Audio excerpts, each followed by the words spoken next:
For those of you who are confused in looking at your missalettes, yesterday was the feast of the Queenship of Mary, but because it's Sunday, it got knocked out of the calendar. So we decided to move it to today, since there was no other feast. So if you're totally confused, that's why we have an ordo, and that's why we have options. But it's really interesting that we call Mary Queen.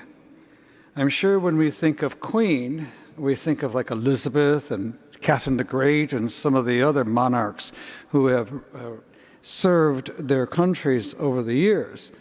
And, we think of valets and footmen and maids and coaches and all this, crowns and everything like that.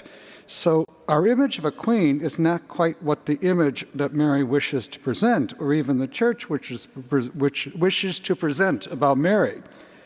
In today's gospel, Mary, a young woman, knows that her elderly cousin is pregnant. So what does she do? She goes in haste to see her, knowing that Elizabeth needs her companionship. Elizabeth needs her comfort, and Elizabeth needs her presence. And it wasn't an easy journey. Mary didn't get an Uber or take an airplane. It was a very difficult journey, and a woman pregnant should not have been traveling the way Mary did, but she went anyway. And that's what a servant queen does. The servant queen goes and takes care of people. The servant queen looks after others. The servant queen is a handmaid of the Lord. And I'm not saying Elizabeth or any of the other queens are not like that, but it's a different role. So we get that image of like the monarchies out of our head and know that the servant Mary is really the servant queen who does the will of God and watches over each and every one of us.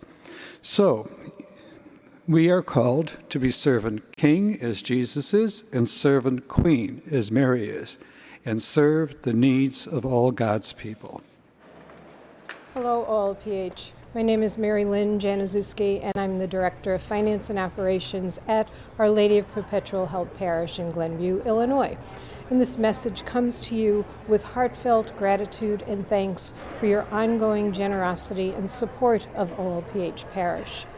This overwhelming generosity allows us to continue to serve and to minister to the parish community in so many different ways. So thank you, OLPH, for all you do. You are much appreciated.